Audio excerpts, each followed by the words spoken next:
नमस्कार, यो news 24 television बेलुका 8 बजेको न्यूज बुलेटिनमा स्वागत छ। मुलुक यति बेला आर्थिक सङ्कटको जालोमा जेलिएको छ। विलासी वस्तुको अनियन्त्रित आयात यसको मूल कारण हो। सङ्कटको यस समयमा समेत नेपालमा विलासी वस्तुको आयात फिटिक्कै घटेको छैन। नागरिकहरू यति शौखिन भइसके कि आवश्यकता नपरेका वस्तुमा समेत जति पनि खर्च गर्छन्। जति महँगो होस्, सवारी साधनको माग घटेको छैन। महँगीको कीर्तिमान कायम गरेको इन्धनको खपत घटेकै छैन। अन्य विलासिताका वस्तुमा पनि खर्चको दर उस्तै छ। सरकार पनि चर्को कर असुल नपाएर मक्ख छ।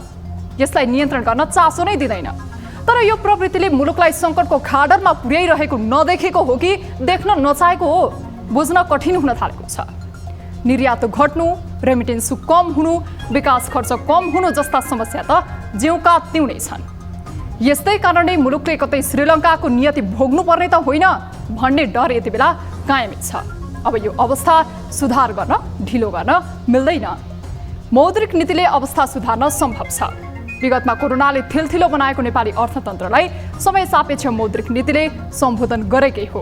अहिले इतिहासको पुनरावृत्ति गर्दै समय सान्दर्भिक मौद्रिक नीति ल्याएर समस्यालाई निर्मूल पार्ने सशक्त कदम चाल्न सक्नुपर्छ।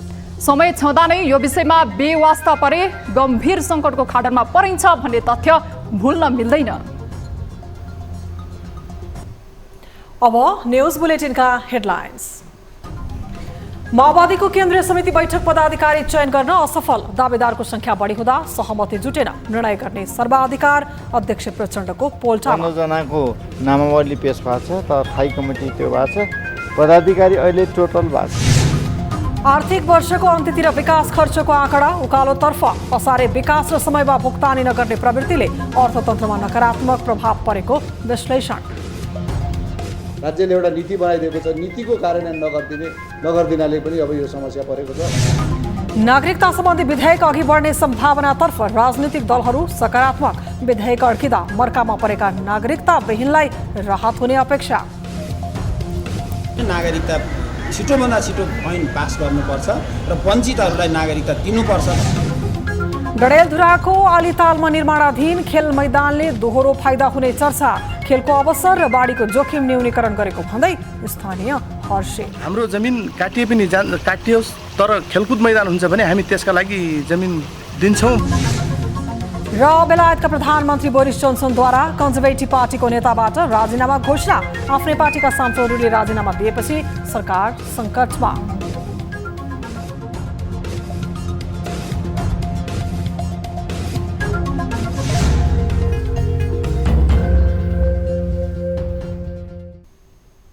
हामी निरन्तर न्यूजमा छौं। बहुपदीय प्रणालीमा फर्किएको सत्तारूढ नेकपा माओवादी केन्द्रलाई पद बाँडफाँडमा गम्भीर समस्या भएको छ। आइतबारदेखि चलेको केन्द्रीय कमिटी बैठकले पदाधिकारी, स्थायी कमिटी र पोलिट ब्युरो सदस्यको सहजै टुङ्गो लाग्ने अपेक्षा थियो। तर पदको विषयमा विवाद उत्पन्न हुँदा बैठकले यसलाई निष्कर्षमा पुर्याउन सकेन। लामो प्रयासपछि कमिटीको संख्या मात्रै टुङ्गो लगाएको बैठकले पद बाँडफाँडको ताराचाबी अध्यक्षलाई सुम्पिएको छ। एक रिपोर्ट। नेकपा माओवादी केन्द्रले गत पुसमा 8औं राष्ट्रिय महाधिवेशन आयोजना गर्यो। लामो समयपछि पार्टीले बहुपदीय प्रणालीमा फर्किने निर्णय समेत गर्यो। सोही महाधिवेशनले नै स्थायी कमिटी, पोलिट ब्युरो र पदाधिकारी टुङ्गो लगाउने भनिएको थियो। तर यसबारे केही टुङ्गो नलाग्दै महाधिवेशन सकियो। केन्द्रीय कमिटीले पदाधिकारी र पोलिट ब्युरोको टुङ्गो लगाउने भनिए पनि सो बैठक समेत बस्नै सकेन। 2078 फागुन 20मा केन्द्रीय कमिटीको बैठक बसे पनि सो काम निष्कर्षमा पुग्न सकेन। पटक पटक बैठकको मिति तोकिए पनि विविध बहानामा यो प्रभावित भइ नै रह्यो। अन्ततः असार 19 गतेदेखि केन्द्रीय कमिटीको बैठक सुरु भयो, तर 19 र 20 गते बैठक बसेर 21 र 22 गतेसम्मका लागि स्थगित गरियो। 23 गते बैठक पुनः बस्यो, तर पदाधिकारी, स्थायी कमिटी र पोलिट ब्युरो सदस्यको संख्या मात्रै टुङ्गो लगायो। बैठकमा पदाधिकारीको विषयमा विवाद चर्किएपछि यसको सम्पूर्ण अख्तियारी अध्यक्ष पुष्पकमल दाहालको पोल्टामा पुगेको छ। 125 जनाको पिबी भयो र अरू पनि थप्ने, तर थाई कमिटीले थप्ने भन्ने कुरा भएको छ। वैकल्पिक पनि हुन्छ। अनि त्यसपछि 41 जनाको स्थायी कमिटी बनाउने, तर अहिलेलाई 41 जना नै बनाइएको छैन। 15 जनाको नामावली पेश भएको छ, तर थाई कमिटी त्यो भएको छ। पदाधिकारी अहिले टोटल भएको छैन। अहिले 1 जना अध्यक्ष हुँदै हुनुहुन्थ्यो, 2 जना उपाध्यक्ष, त्यसमा नारायण काजी र कृष्णबहादुर महरा। हाल माओवादीले 156 सदस्यीय पोलिट ब्युरो गठनमा सहमति जुटाइसकेको छ। 125 जना सदस्य र वैकल्पिक 31 जना सदस्य सहितको पोलिट ब्युरो, 41 जनाको स्थायी समिति गठन गर्ने निर्णय गरिएको छ। यसमा हाल 15 जनाको मात्रै नाम टुङ्गो लागेको छ। संख्या पास गर्यो, नामहरू पनि हामीले पेश गरेका छौँ। त्यो चाहिँ अब केन्द्रीय कार्यालयले टुङ्गाउने भन्ने कुरा भएको छ। अब थाई कमिटीको पनि 41 जनाको बनाउने भन्ने कुरा भयो र त्यसमा चाहिँ अब केन्द्रीय कार्यालयले टुङ्गाउने भन्ने कुरा भएको छ। र अर्को पदाधिकारीको विषयमा पनि अब 15 जना छ हाम्रो विधानमा। 15 जनाको यो पदाधिकारी पनि अब केन्द्रीय कार्यालयले हामीले दिएको सुझाव अनुसार टुङ्गाउने भन्ने निर्णय भएको छ। विगतमा नेकपा खारेज भई माओवादी बिउतिएपछि पार्टीमा पदका आकांक्षी वात्तै बढेका छन्। विशेष गरी महासचिव पदको विषयमा लामो समयदेखि रस्साकसी चल्दा पदाधिकारी चयनको विषय जटिल बन्दै गएको थियो। यसलाई माओवादी नेताहरूले स्वाभाविक मानिरहेका छन्। मिलाउनको निम्ति अब म भए हुन्छ नत्र हुन्न भन्ने तहको कसैको पनि छैन, तर मलाई दिँदाखेरि म गर्न सक्छु भन्ने तहको छ, त्यो गर्ने अधिकार पनि छ। त्यसले गर्दाखेरि उहाँले अध्यक्षले म एकचोटि सोच्ने मौका दिनुहोस् भनेर मात्रै भन्नुभएको।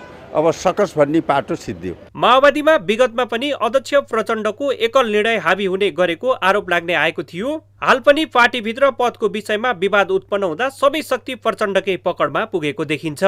केन्द्रीय कमिटी जस्तो शक्तिशाली कमिटीले पदाधिकारीको टुङ्गो नलगाई सम्पूर्ण अधिकार पार्टी अध्यक्षलाई सुम्पिँदा त्यसले फेरि नयाँ विवादको सिर्जना गर्न सक्ने सम्भाव्यतालाई नकार्न सकिँदैन। न्युज 24 टेलिभिजनका लागि क्यामेरामा सुनिल गुरुङका साथमा टिभी जर्नलिस्ट सरोज बस्याल, काठमाडौँ। वर्षभरि कछुवाको गतिमा हुने विकास खर्चको आँकडा असारको सुरुवातसँगै वात्तै उकालो लागेको छ। यो अवधिसम्म आइपुग्दा पुँजीगत खर्चको आँकडा करिब 50% पुग्न लागेको हो। अन्तिम समयमा भुक्तानी गर्ने सरकारी प्रवृत्तिले हाल खर्चको आँकडा उकालो लागेको हो, तर यो शैलीलाई व्यवहारिक अर्थमा लाभदायक भने मानिँदैन। एक रिपोर्ट। मुलुकको विकास खर्चको प्रत्यक्ष असर अर्थतन्त्रसँग जोडिएको हुन्छ। सोही कारण सरकारले हरेक पटक विकास खर्चको दर बढाउने भन्दै आश्वासन दिने गरे पनि आर्थिक वर्षको अन्त्यमा हतार खर्च गर्ने प्रविधि सुध्रेको भनी छैन। विगतमा पनि यसै गरी असारी विकासको भर पर्दा सरकारी कोषको दुरुपयोग मात्र भएको थिएन, विकासको कामको प्रभावकारितामा समेत प्रश्न उठेको थियो। विगतको परम्परालाई पछ्याउँदै यो वर्ष पनि पुँजीगत खर्चको आँकडा वात्तै बढेको हो। हालसम्मको अवधिमा विकास खर्चको तथ्याङ्क 50% हाराहारी पुग्न थालेको हो। यसअघि भुक्तानी हुनुपर्ने रकम पनि हालै भुक्तानी हुने र विकास निर्माणको काम समेत तीव्र हुने भएकाले यसको असर देखिएको हो।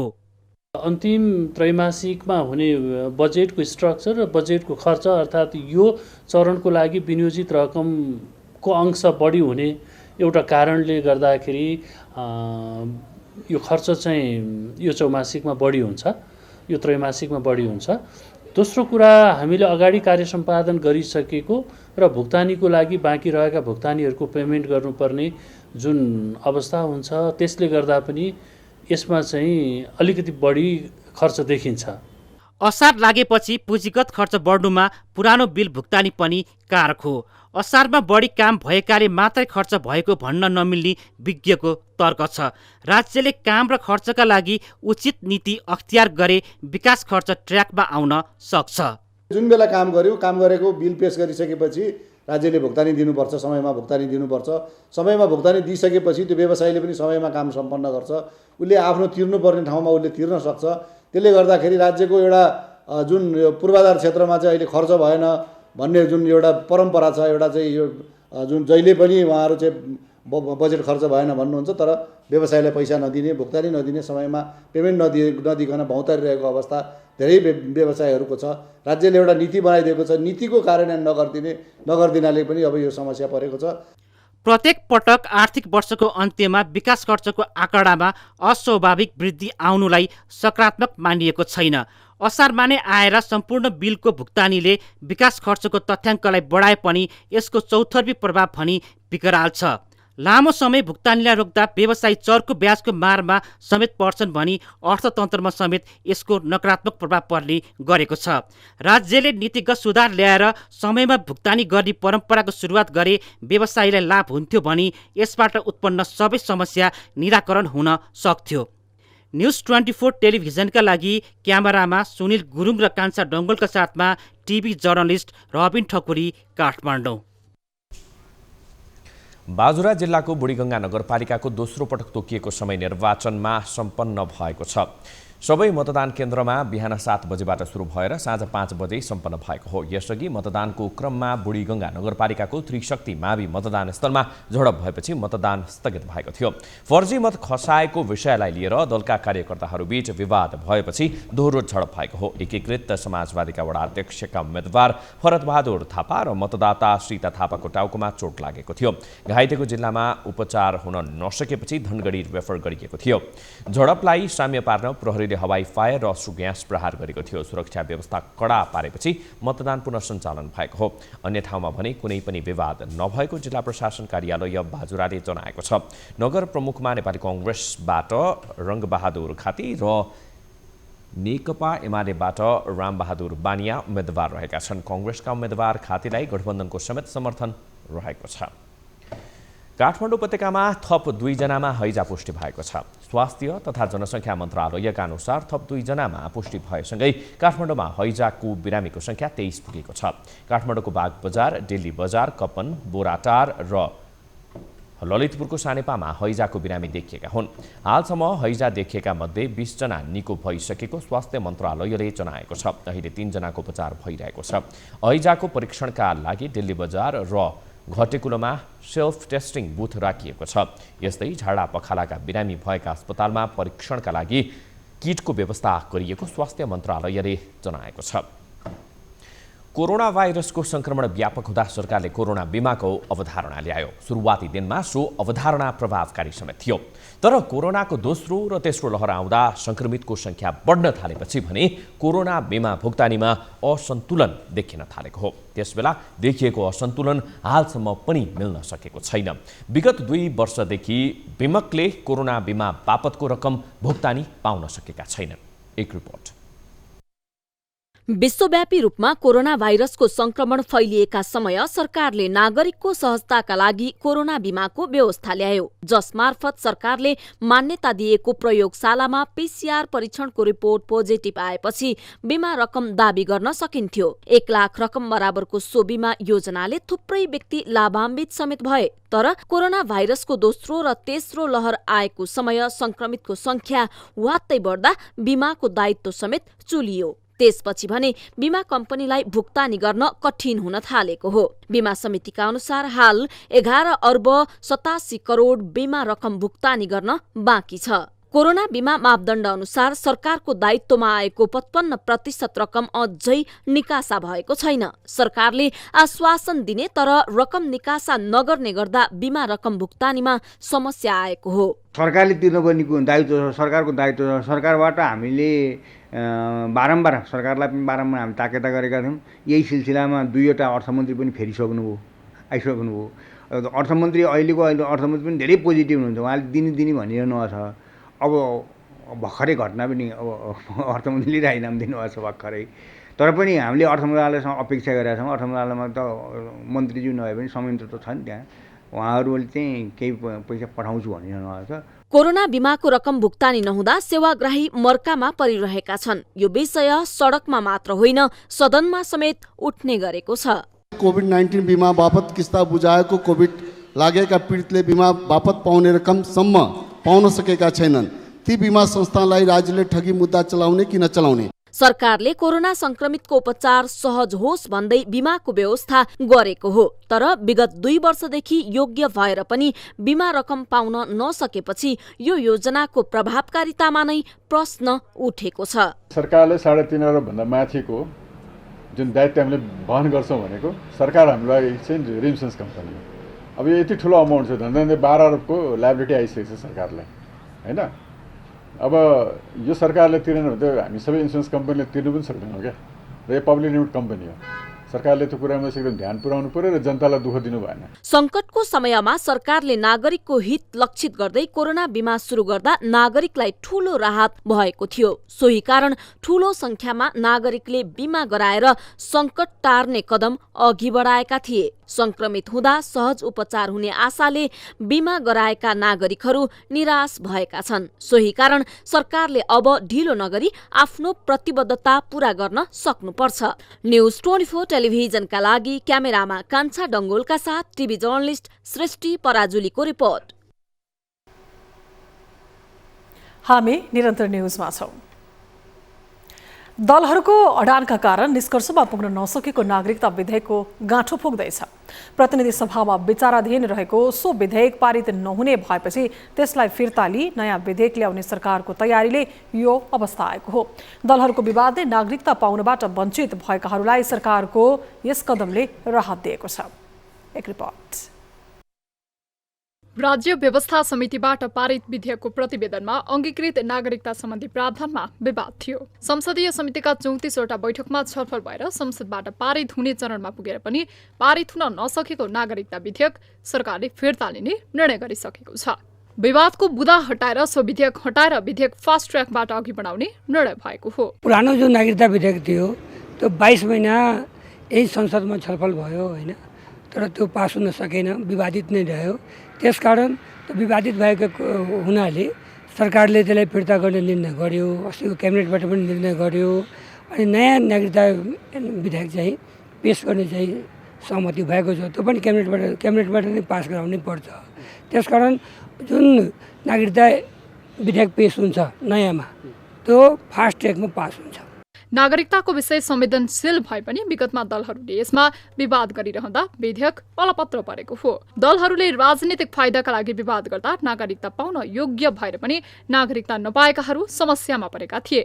हाल यो विवादमा मध्यमार्ग खोज्ने सरकारको कदमलाई प्रमुख प्रतिपक्षी एमाले पनि सकारात्मक रूपमा लिएको छ। हामीले भन्दै थियौँ हामी सहयोग गर्छौँ भनेर, तर अर्को नागरिकता विधेयक कस्तो आउँछ भन्ने कुराको कन्टेन्ट नहेरिकन नेकपा एमाले त्यसलाई ब्लाइन्डली सपोर्ट गर्न सक्दैन। त्यसका कन्टेन्टमा छलफल गर्नुहोस्, तर मूल रूपमा हामी के भन्छौँ भने नागरिकता छिटोभन्दा छिटो ऐन पास गर्नुपर्छ र वञ्चितहरूलाई नागरिकता दिनुपर्छ भन्ने पक्षमा नेकपा एमाले।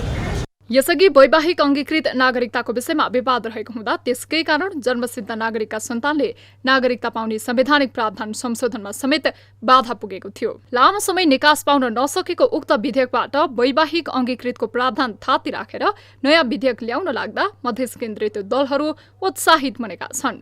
यसको मतलब गर्नु भोलि चाहिँ त्यो पुरानो नागरिकता विधेयक फिर्ता हुन्छ, त्यसको मतलब त्यसपछि चाहिँ नयाँ जो सहमतिवाला विधेयक हो, खास गरेर जन्मसिद्धका सन्तानलाई नागरिकता दिने त्यो चाहिँ सहमतिवाला जुन विषय हो त्यो सम्बन्धी विधेयक चाहिँ त्यसपछि भोलि फिर्ता भएपछि आउँछ भनेर सरकारी पक्षले भर्खर अहिले हामीले बताएको।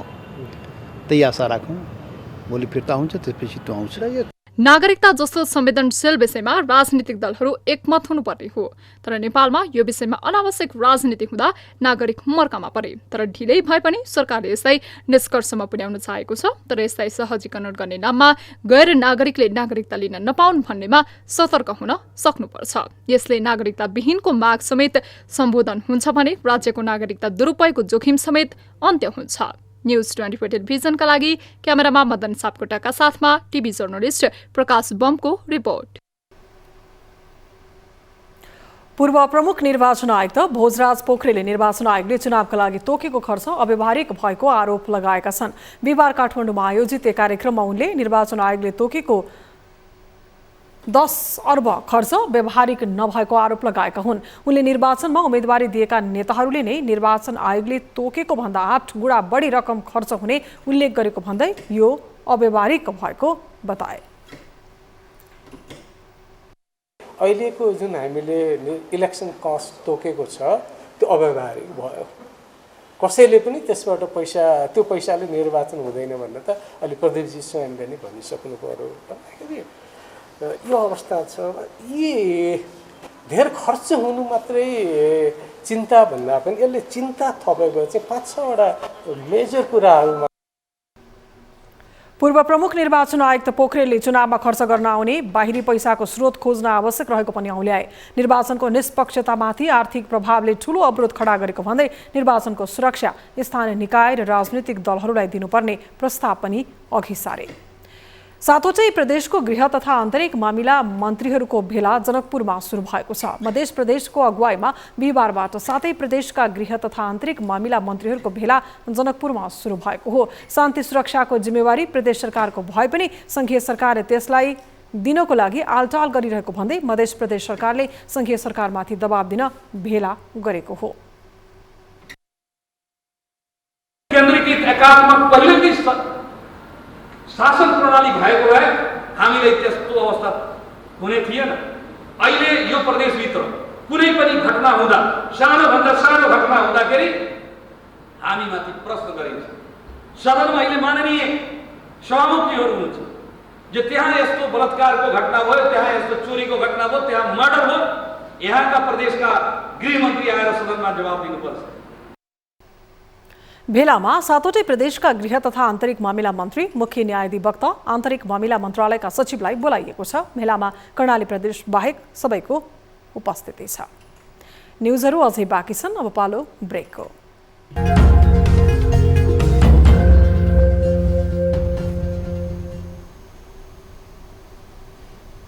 हामी निरन्तर न्युजमा छौं। सरकारको लगानीमा निर्माण हुने विकास निर्माणका योजनाहरूमा रकम हिनामिना गर्ने र काम अधुरो रहने प्रवृत्ति बढिरहेको समयमा डडेलधुरामा भने एक योजना निर्माणले सिङ्गो बस्ती सुरक्षित हुने भएको छ। डडेलधुरा जिल्लाको आलितालमा निर्माण हुन लागेको खेलकुद मैदानले एकातर्फ खेल प्रेमीलाई आशा जगाएको छ भने अर्कोतर्फ बाढीको कटानमा पर्दै आएका घुम्तीवासी सुरक्षित महसुस गरिरहेका छन्। एक रिपोर्ट। डडेलधुराको भित्री मधेस क्षेत्रमा पर्ने आलिताल गाउँपालिका 8मा रहेको सुनखोला बगरमा खेल मैदान निर्माण भइरहेको छ। मैदान निर्माणले यहाँको खेल क्षेत्र गतिशील हुने भन्दै स्थानीय उत्साहित भएका छन्। यति मात्रै होइन, खेल मैदान निर्माणका लागि तटबन्धको काम पनि अघि बढाइएकाले सो क्षेत्रमा भइरहेको खोलाको कटान रोकिने समस्या समेत अन्त्य हुने भएकाले त्यहाँका स्थानीयलाई दोहोरो खुसी दिएको हो। बेला बेलामा चाहिँ बगाएको अवस्था हुँदाखेरि घुम्ती बजारलाई बचाउने लक्ष्यका साथ यो तटबन्धन गरौँ भन्ने सोच, प्लस योभन्दा अगाडिको ठुलो चाहिँ खाली भागलाई खेल मैदान बनाऊ भन्ने हिसाबले यो खेल मैदान बनिरहेको छ। खेल मैदान निर्माण भई सुनखोलामा तटबन्ध गरिन थालेपछि आलिताल 8को घुम्ती बस्ती पूर्ण रूपमा सुरक्षित हुने भएको छ। यस्तै खोलाको बगर सदुपयोग भई खेल मैदान बन्नु सकारात्मक रहेको स्थानीय बताउँछन्। यो हाम्रो लाल पूर्जावाला जमिन हो। यहाँ 5-6-7 जनाहरूको लाल पूर्जावाला जमिन छ। यो लाल पूर्जावाला जमिनलाई अब खोलाले खाइसके पछाडि अब हाम्रो जमिन काटियोस्, तर खेलकुद मैदान हुन्छ भने हामी त्यसका लागि जमिन दिन्छौँ भनेर हामी लागि परेका छौँ। आलिताल गाउँपालिकामा वर्षेनी खेलकुद मैदानका लागि विनियोजित बजेट काम नगरी फ्रिज हुने गरेको थियो। यस वर्ष भने खोलाको बगरमा खेल मैदान निर्माणको काम थालनी भएको छ। खोलाको बगर सदुपयोग गरिनुका साथै खोलाको कटान रोक्ने काम अगाडि बढाएको उपभोक्ता समितिले जानकारी दिएको छ। यसपालि जसरी पनि बनाउनु पर्छ भन्ने जुन गाउँपालिकाले पहल लियो त्यसलाई साकार रूप दिनका निम्ति हामीले यो खेल मैदान यो घुम्ती यो बजारभन्दा पछाडिपट्टि र यो सुनखोलाको बीचको यो बगरमा हामीले यहाँ खेल मैदान बनाउने निर्णय गरेको हो गाउँपालिकाले हैन। त्यही अनुसार हाम्रो अब द्रुत गतिमा अस्ति हाम्रो 6 गते मात्रै सम्झौता भएको छ।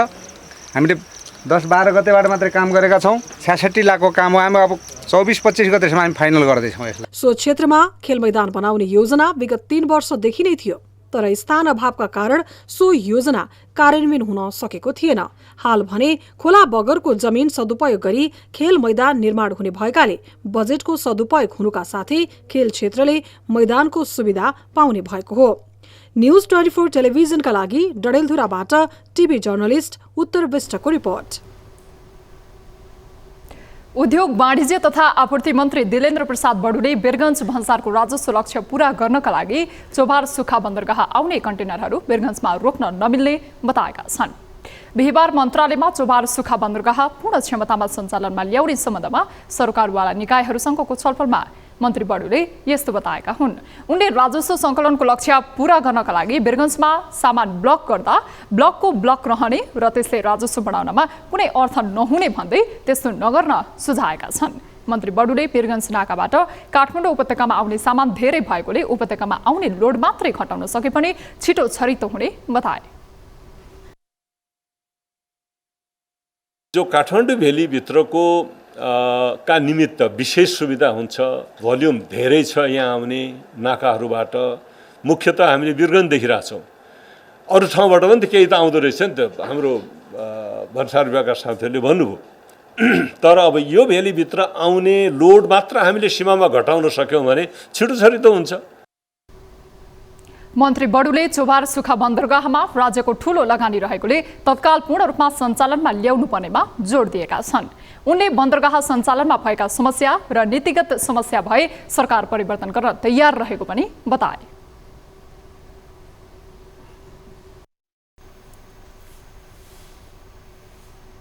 हामी निरन्तर न्युजमा छौं। ओखलढुङ्गाको बजार क्षेत्रमा सडक उज्यालो पार्न राखिएको सौर्य सडक बत्ती व्यवस्थाका शिकार बनेको छ। जिल्लाको सिद्धिचरण नगरपालिकाले विशेष गरी वडा नम्बर 11 र 12 को सडकमा राखिएका सौर्य बत्ती बल्ने अवस्थामा नहुँदा समेत कुनै निकायले चासो देखाएको छैन। बेला बखत यसको उचित संरक्षण र मर्मत नगरिँदा अहिले अधिकांश सडक बत्ती बल्न छोडेका छन्। एक रिपोर्ट। ओखलढुङ्गाको बजार क्षेत्रमा रातको समयमा समेत सहज आवत जावतको लागि सडक बत्ती राखिएको छ। 2073 सालबाट सिद्धिचरण नगरपालिकाले वैकल्पिक ऊर्जा कार्यक्रम अन्तर्गत मुख्य बजार क्षेत्रको सडकमा लाखौं खर्चेर सौर्य बत्ती जडान गरेको हो।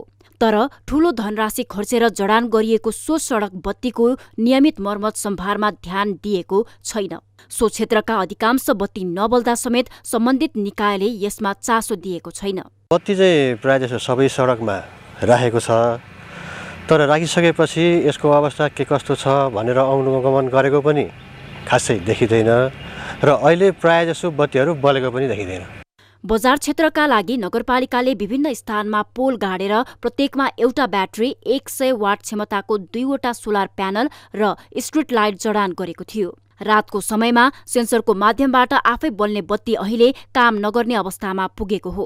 पोल गाडेर जडान गरिएका धेरै ठाउँमा सोलर प्यानल, ब्याट्री र बत्ती समेत देखिँदैन। पोल छ, सोलरको पाता छैन। सबैले यो पाता झिकेर लाने मान्छे कस्तो बेकुफ भन्छन्, तर यो पाता मान्छेले झिकेर लगेको होइन, चोरेको होइन। यो हुडी बदसले 2073 तिरै यो बदसले उडाएको। तर पनि मैले नगरपालिकालाई पनि धेरैचोटि जानकारी गराएँ, तर पनि कुनै पनि सुनाइ भएन। नगरपालिका क्षेत्रका विभिन्न स्थानमा हालसम्म 73 वटा सडक बत्ती जडान भइसकेको छ। तर जुन दरमा बत्ती जडानको काम अघि बढ्यो, मर्मत सम्भारमा चासो नदिँदा नगरपालिकाको लगानी प्रभावकारी हुन नसकेको हो। तर स्थानीय सरकारले भने प्रत्येक वर्ष मर्मत सम्भारको कार्यलाई समेत निरन्तरता दिइरहेको दावी गरेको छ। गत साल पनि हामीले टिम टोली नै खटाएर मेहनत गरेका थियौँ। माग आएपछि माग आयो भने हामी जान्छौँ। अब सबै हाम्रो सोलर छुट्टै हेर्ने शाखा अथवा छुट्टै हेर्ने कर्मचारी, समर्पित कर्मचारी छैन। त्यसैले गर्दाखेरि मर्मतमा हामीसित बजेट छ। माग आयो बजार क्षेत्रबाट, उपभोक्ताहरूबाट भने त्यो मागलाई हामी सम्बोधन गर्छौँ। एउटा सडक बत्ती जडानका लागि नगरपालिकाले कम्तीमा पनि 90,000 खर्च गरेको छ। यसरी हेर्दा हालसम्म सौर्य बत्ती जडान शीर्षकमा 65 लाख बढी रकम खर्च गरिसकेको देखिन्छ। तर विकासको नाममा लाखौं खर्चने हतार गर्ने स्थानीय तहले यसको मर्मत सम्भारलाई बेवास्ता गर्दा सरकारी लगानी बालुवामा पानी खनाए जस्तै भएको हो। सोही कारण नगरपालिकाले मर्मत सम्भारको कामलाई समेत अघि बढाउन सक्नुपर्छ। न्युज 24 टेलिभिजनका लागि ओखलढुङ्गाबाट टिभी जर्नलिस्ट राजदयालको रिपोर्ट। यति बेला काठमाडौँ उपत्यका लगायत मुलुकका अधिकांश स्थानमा फोहोर व्यवस्थापनको काम चुनौतीपूर्ण बनिरहेको छ। तर धरान उपमहानगरले भने फोहोरबाट ऊर्जा उत्पादन गरेर आम्दानी गर्न सकिरहेको छ। फोहोरबाट बायोग्यास उत्पादन गर्दै उपमहानगरपालिकाले उदाहरणीय काम गरेको हो। उत्पादित ग्यासबाट हाल 6वटा सवारी साधन सञ्चालनमा छन्। एक रिपोर्ट। फोहोरको उचित व्यवस्थापन हुन सके यसले मोहर आम्दानी बाटो खोल्छ। यो तथ्यबारे व्यापक बहस भए पनि व्यवहारमा उतार्ने काम भने खासै धेरै भएको छैन। तर धरान उपमहानगरपालिकाले भने फोहोरबाट बायोग्यास र जैविक मल उत्पादन गरिरहेको छ। 2074 जेठ 25 गते धरान उपमहानगरपालिका वैकल्पिक ऊर्जा प्रवर्धन केन्द्र र भेन्चर बेस्ड टु इनर्जी प्रणाली बीच त्रिपक्षीय सम्झौता भएको थियो। सम्झौता अनुसार भेन्चर बेस्ड टु इनर्जी प्रणालीले अहिले बायोग्यास उत्पादन गरिरहेको हो। झण्डै 24 करोडको लगानीमा 22 कट्ठा जग्गामा यो कम्पनी निर्माण गरिएको छ। उत्पादित ग्यास अटो रिक्सालाई न्यूनतम शुल्कमा बेच्ने गरिएको छ। यसले केही आम्दानी समेत भएको छ भने अटो व्यवसायीको इन्धन लागत समेत घटेको हो। 2.5 किलो ग्यासले यहाँबाट जोगमुनि पुगेर धरान अपनाउनु हुन्छ। 2.5 किलो कति पर्यो तपाईको लगभग 300 रुपैयाँ, 300 भन्दा अलिकति बेसी पर्यो। पेट्रोलमा भने 700 रुपैयाँ जान्छ। बायोग्यास भए पनि यसको प्रयोग अटो रिक्सामा उपयोगी साबित भएको छ। तराई क्षेत्रको सडक सजिलो हुने भएकाले पहाडी क्षेत्रको तुलनामा उपयुक्त र सस्तो हुने देखिएको छ। 2000 कमायो भने ग्यासमा 300 जतिको त्यो ग्यास खान्छ। यदि पेट्रोलमा हिँड्नु पर्यो भने 2000 कमायो भने 800 गइहाल्छ। यस प्लान्टले दैनिक 50 टन फोहोर व्यवस्थापन गर्ने गरेकाले त्यहाँबाट उत्पादित ग्यासले 150 वटा अटो सञ्चालन सम्भव छ। प्रशोधन हुने फोहोर बिक्री गर्न सम्भव भएको छ भने दैनिक 1002 देखि 1500 केजीसम्म ग्यास उत्पादन भइरहेको हो। रेड बेलुनमा जुन जम्मा भइसकेको ग्यासलाई चाहिँ फेरि हामी एउटा 200 बार प्रेसर कम्प्रेसर चलाएर हामीले त्यो जुन क्यास्केट भन्छ क्यास्केटमा हामी सिलिन्डरमा रिफिल गरेर बाँकी हामी त्यो रिफिल भइसकेपछि चाहिँ हामी एउटा भोटिपुलमा रहेको ग्यास स्टेसनमा हामी त्यसलाई पुर्याउने काम गर्छौँ। र धरानमा दैनिक 22 टन भन्दा बढी कुहिने फोहोर जम्मा हुन्छ। नकुहिने फोहोर भने 15 देखि 20 टनसम्म जम्मा हुने धरान उपमहानगरपालिका वातावरण शाखाले जनाएको छ। रिसाइकल पनि हुन सक्ने अलिकति वेस्ट के अरे तपाईँको जो डम्पिङ गर्नुपर्ने खालका फोहोरहरूलाई मात्रै हामीले डम्पिङ साइडमा लगेर व्यवस्थापन गर्छौँ। र अहिलेको सिनेरियो हेर्दाखेरि लगभग धरानका टोटल कलेक्सन गरेका फोहोरहरूमध्ये 20 देखि 25% फोहोरहरू डम्पिङ साइडमा लगेर व्यवस्थापन गर्नुपर्ने देखिएको छ। यसरी सङ्कलन हुने फोहोरको करिब 60 देखि 65% मल बनाउन सकिने हुन्छ। यस्तै 17 देखि 20% पुनः प्रयोग र प्रशोधन योग्य हुन्छ। मुलुकभर फोहोरको समस्या समाधानका लागि यही शैली अपनाउन सके उपयुक्त हुने देखिन्छ। तर बायोग्यासको उत्पादन र वितरण बारे भने कानून बन्न आवश्यक छ, जसले केही समयका लागि होइन दीर्घकालसम्म फोहोरबाट ग्यास उत्पादनको काम गर्न सम्भव होस्। न्यूज 24 टेलिभिजनका लागि सुनसरीबाट टिभी जर्नलिस्ट मनोज भुजेलको रिपोर्ट। अब बिजनेस न्यूज।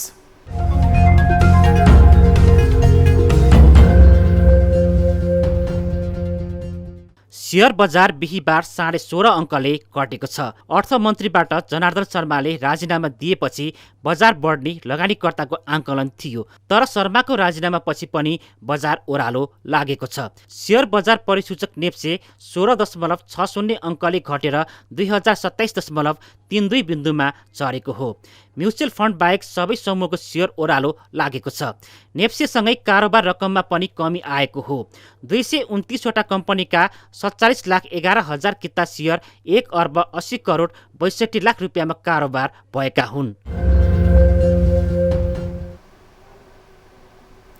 न्युजहरू अझै बाँकी छन्, अब पालो ब्रेकको।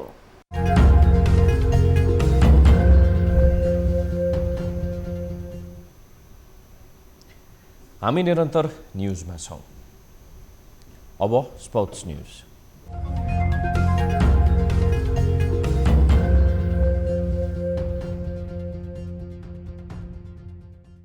थाइल्यान्ड भ्रमणमा रहेको नेपालको A division club Neuro Team NRT पहिलो मैत्रीपूर्ण खेलमा पराजित भएको छ। बिहिबार भएको मैत्रीपूर्ण खेलमा एनआरटी तेस्रो डिभिजन क्लब कासिम पण्डित युनिभर्सिटी एफसीसँग 5-2 गोल अन्तरले पराजित भएको हो। स्टेफेन समीरले 2 गोल गरे पनि एनआरटी पराजित भएको हो। प्री सिजनको तयारीका लागि थाइल्यान्ड पुगेको एनआरटीले अब दोस्रो मैत्रीपूर्ण खेल चोनबुरी एफसीसँग आइतबार खेल्नेछ। त्यस्तै एनआरटीले अर्को बुधबार थोनबुरी एफसीसँग तेस्रो मैत्रीपूर्ण खेल खेल्नेछ। यसअघि एनआरटीले मलेसियामा 2-1 याङ टेरुटमा टिवाइटी कप फुटबल प्रतियोगिता खेलेको थियो। उक्त प्रतियोगिताको दुवै खेलमा एनआरटीले हार बेहोरेको थियो।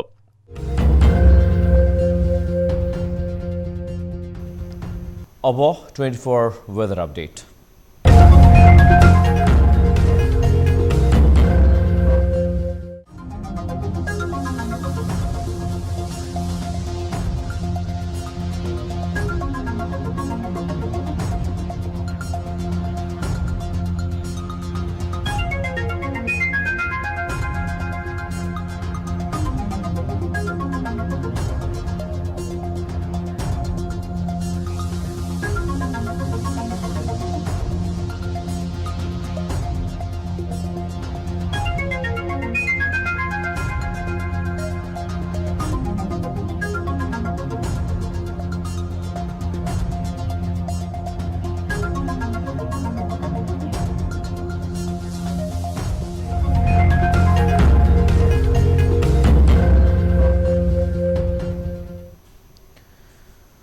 अब न्यूज बुलेटिनको अन्त्यमा पुनः हेडलाइन्स। माओवादीको केन्द्रीय समिति बैठक पदाधिकारी चयन गर्न असफल, दावेदारको संख्या बढी हुँदा सहमति जुटेन, निर्णय गर्ने सर्वाधिकार अध्यक्ष प्रचण्डको कोर्टामा। नामावली पेश भएको छ त थाई कमिटी त्यो भएको छ, पदाधिकारी अहिले टोटल भएको छ। आर्थिक वर्षको अन्त्यतिर विकास खर्चको आँकडा उकालोतर्फ, असारे विकास र समयमा भुक्तानी नगर्ने प्रवृत्तिले अर्थतन्त्रमा नकारात्मक प्रभाव परेको विश्लेषण। राज्यले एउटा नीति बनाइदिएको छ, नीतिको कार्यान्वयन नगर्दिनाले पनि अब यो समस्या परेको छ। नागरिकता सम्बन्धी विधेयक अघि बढ्ने सम्भावनातर्फ राजनैतिक दलहरू सकारात्मक, विधेयक अड्किँदा मर्कामा परेका नागरिकता विहीनलाई राहत हुने अपेक्षा। नागरिकता छिटोभन्दा छिटो ऐन पास गर्नुपर्छ र वञ्चितहरूलाई नागरिकता दिनुपर्छ। डडेलधुराको आलीतालमा निर्माणाधीन खेल मैदानले दोहोरो फाइदा हुने चर्चा, खेलको अवसर र बाढीको जोखिम न्यूनीकरण गरेको भन्दै स्थानीय हर्ष। जमिन काटिए पनि काटियोस्, तर खेलकुद मैदान हुन्छ भने हामी त्यसका लागि जमिन दिन्छौँ। र बेलायतका प्रधानमन्त्री बोरिस जोन्सनद्वारा कन्जर्भेटिभ पार्टीको नेताबाट राजीनामा घोषणा, आफ्नै पार्टीका सांसदहरूले राजीनामा दिएपछि सरकार सङ्कटमा।